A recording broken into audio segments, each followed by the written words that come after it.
एक बंदा था जो क्रिप्टो में फ्यूचर्स ट्रेडिंग करता था। उसने सोचा कि मार्केट ऊपर जाएगी तो उसने एक लेवरेज पोजीशन उठा ली। लेकिन हुआ क्या, उसकी 6 महीने की पूरी कैपिटल उड़ गई और वहीं दूसरे लोग इससे करोड़ों रुपए कमा रहे हैं। तो आज हम समझेंगे कि कैसे लोग फ्यूचर्स और डेरिवेटिव यूज करके अपना पैसा बढ़ाते हैं।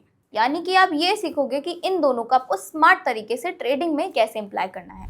देखो, क्रिप्टो इतना वॉलेटाइल है, इसी चक्कर में लोग रातों की नींद भी नहीं ले पाते। और वहीं अगर फ्यूचर्स और डेरिवेटिव की बात आ जाए तो बस, तो फिर तो खेल ही खत्म। पर एक्चुअल में ये टूल्स होते हैं और कोई भी टूल्स डेंजरस नहीं होता जब तक आप उसको सही इस्तेमाल करना नहीं सीख जाते। So hello everyone, welcome back to my channel Bigganto and today's video we will be talking about futures and derivative in crypto markets. और हाँ, अगर आपने मेरी पहली वाली वीडियोस नहीं देखी होगी ना, तो जाओ पहले उनको देख के आओ, फिर ही आपको ये प्रॉपरली वीडियो समझ आएगी। तो पहले बात करते हैं क्रिप्टो फ्यूचर्स की। क्रिप्टो फ्यूचर्स में बेसिकली आप बिटकॉइन या फिर कोई अदर क्रिप्टोज नहीं खरीदते। आप बेसिकली एक बेट लगाते हो कि कौन सी डेट पे कौन से प्राइस पे आप बाय या सेल करोगे। मतलब आपको कोई भी क्रिप्टो होल्ड नहीं करना, आपको उसकी प्राइस मूवमेंट पे एक बेट लगानी है। ये पार्ट बहुत एक्साइटिंग भी है और डेंजरस भी। अब आता है हमारा असली विलन, यानी कि लेवरेज। सपोज आपने 1000 रुपए की पोजीशन खोली और उसमें आपने 10x का लेवरेज लिया, यानी कि अब आप 10,000 से ट्रेडिंग कर रहे हो। अगर पोजीशन आपके फेवर में गई तो 10x प्रॉफिट, और अगर आपके अगेंस्ट गई तो 10x लॉस। ये वही मोमेंट है जब लोग ट्विटर पे कमेंट करते हैं क्रिप्टो तो स्कैम है, लेकिन दरअसल में उनका रिस्क मैनेजमेंट ही जीरो था। अब हम आते हैं most exciting part, that is crypto options. Options में आपको एक राइट मिलता है, कोई ऑब्लिगेशन नहीं मिलती। यानी कि आपने बोला कि जब बिटकॉइन का प्राइस $50,000 आएगा ना, तभी मैं खरीदूंगी, वरना नहीं खरीदूंगी। अगर आपका वहाँ पे प्राइस आया तो आपकी पोजीशन एक्टिवेट हो जाएगी, अगर प्राइस आपका वहाँ नहीं आया तो आपकी पोजीशन एक्टिवेट नहीं होगी। इस बेट को लगाने के लिए आपको एक छोटी सी फीस देनी पड़ती है और इसी फीस को हम प्रीमियम कहते हैं। अब हम बात करते हैं डेरिवेटिव्स की।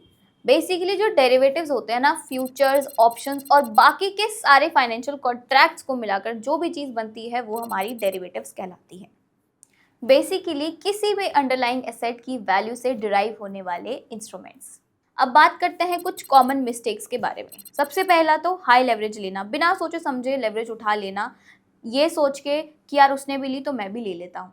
दूसरी, स्टॉप लॉस नहीं लगाना। दरअसल लोग ये बहुत बड़ी गलती करते हैं कि यार स्टॉप लॉस लगा लिया, मेरी पोजीशन स्टॉप लॉस पे आई और वापस उसी डायरेक्शन में चली गई। हाँ, माना कि ऐसे बहुत सिनारियोज आते हैं, लेकिन आपको ये ध्यान रखना पड़ेगा, मार्केट अब बहुत अनसर्टेन हो चुकी है। एक स्टेटमेंट आएगा और मार्केट बिल्कुल उल्टी डायरेक्शन में चली जाएगी, जो एक्सपेक्टेड बिल्कुल भी नहीं था। तो इसीलिए स्टॉप लॉस लगाना बहुत ज़रूरी है। छोटे अमाउंट से स्टॉप लॉस लेना फिर भी ठीक है, लेकिन अगर आपका पूरा ही अकाउंट गायब हो जाए तब कैसा लगेगा।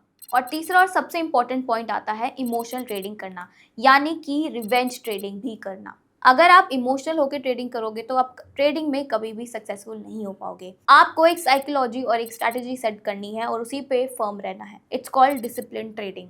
If you are doing a discipline trading then definitely you will get succeeded in life for sure.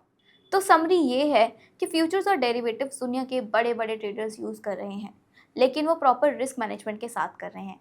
अगर आपको भी यूज़ करना है ना, तो पहले प्रॉपर समझिए और फिर अपना रिस्क मैनेजमेंट लगा के फिर आप इन चीज़ में जाइए। और हाँ, अगर आपको सीखना हो ना फ्यूचर्स और डेरिवेटिव्स को in detail, so we have our course Bigganto 360। You can just check it out from my description box.